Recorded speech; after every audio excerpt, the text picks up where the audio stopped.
Tonight, we dive into the mind of one of history's most twisted figures, H. Holmes. But what happens when the master of fear awakens in a nightmare far beyond his control?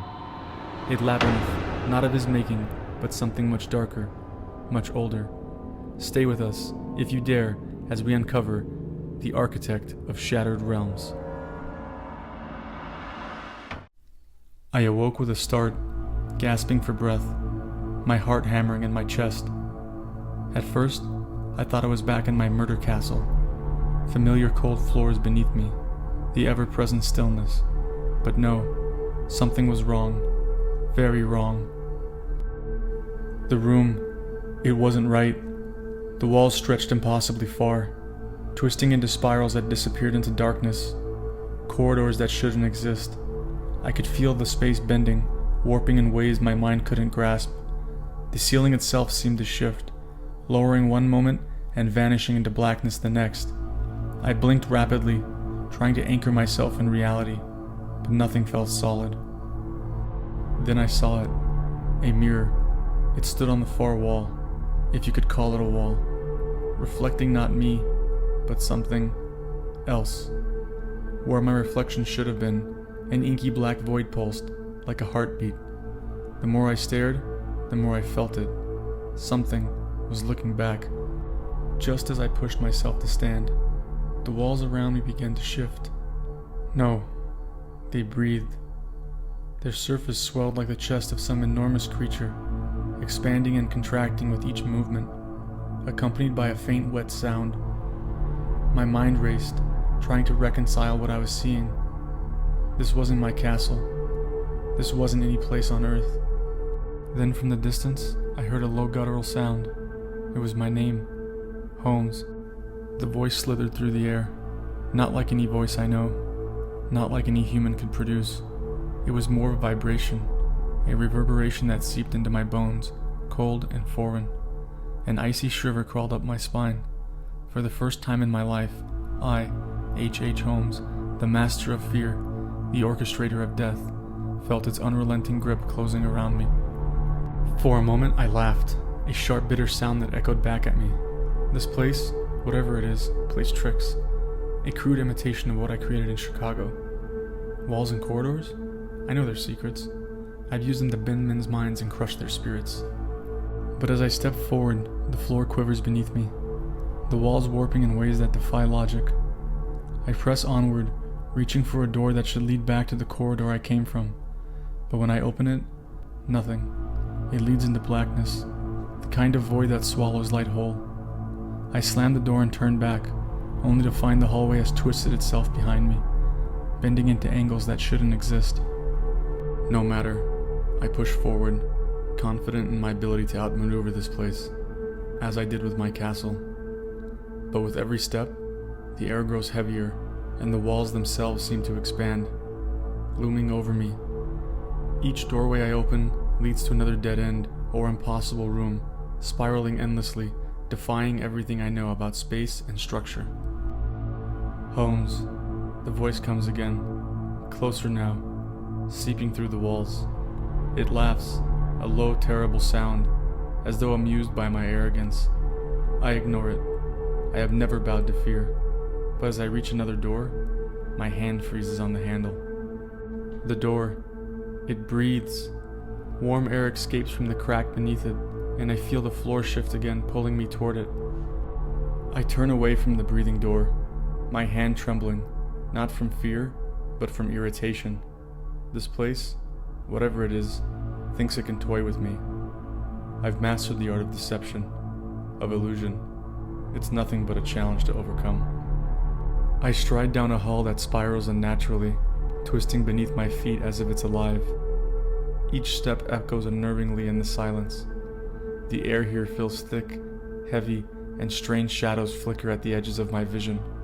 But I press on. Whatever game this place is playing, I will win it. Holmes, the voice, that whisper again, like a cruel breath in my ear. I whip around, eyes searching for the source, but find nothing. The walls seem to bend slightly, curving inward, as though watching me. I continue forward, determined to find the end of this maze, when I catch movement ahead. A figure, barely visible in the dimness.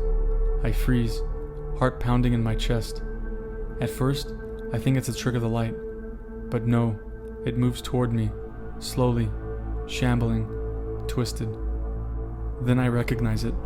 The figure, its face pale and distorted, eyes glowing faintly with an unnatural light. It's Julia, one of my victims. She steps closer, but something about her is wrong. The body contorts in impossible ways, limbs bending at grotesque angles, and her face is no longer human. I take a step back, my pulse quickening. She doesn't speak, doesn't attack, just watches me, as if waiting. My mind races, but I keep moving forward, my confidence slowly unraveling. I glance back, expecting her to be gone. She remains, lurking at the edge of my vision, her twisted form following me slightly through the endless maze. And she's not alone. More of them appear, familiar faces distorted beyond recognition, their glowing eyes watching, always watching.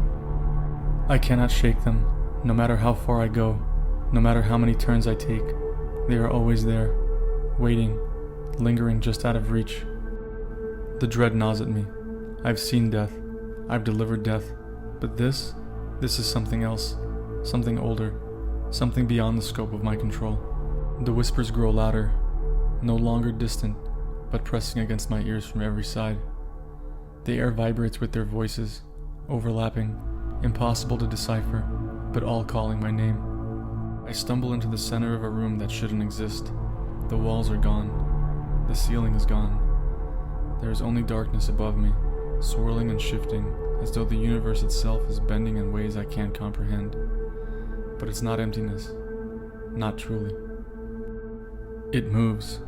At first, I can't fully understand what I'm seeing. A writhing mass of stars, shapes, and geometries that twist and fold in ways no human mind could grasp. Angles that shouldn't exist. Lines that bend and curve into themselves, spiraling deeper and deeper into the void. And at the center of it all, eyes. Thousands of them. Some small, others incomprehensibly large. All staring into the core of my being. Its presence fills the room, not with malice, but with indifference. An indifference that is somehow worse than any hatred. It is the embodiment of everything I am not, unfeeling, eternal, vast. I am nothing to it, a flicker of life, insignificant in the grand scheme of its endless existence. Then it speaks, not in words, but in the sensation that crawls through my mind, a force that bends my thoughts to its will. You were always a tool, Holmes. The realization hits me like a blow to the chest. All my life I believed I was the master of my own fate, the architect of my own horrors, but I was never the one in control. Every life I took, every death I orchestrated, it was all a reflection of something far greater, far darker. I was merely a mirror of this thing, a vessel for the universe's chaotic, unfeeling nature.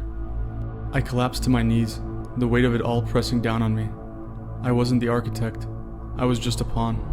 And then, the final revelation hits. My soul, my very essence will not be destroyed. No, that would be too simple, too merciful. Instead, I will become a part of this place. Just as I use my castle to trap others, I will now be the bait. My essence, my fear, my deeds, they will draw others here, into this endless shifting nightmare. The labyrinth will feed on their terror, and I will be its eternal keeper. The swirling mass before me pulses, and I feel myself unraveling. Not physically, but mentally, spiritually. I can feel my thoughts slipping away, replaced by the void.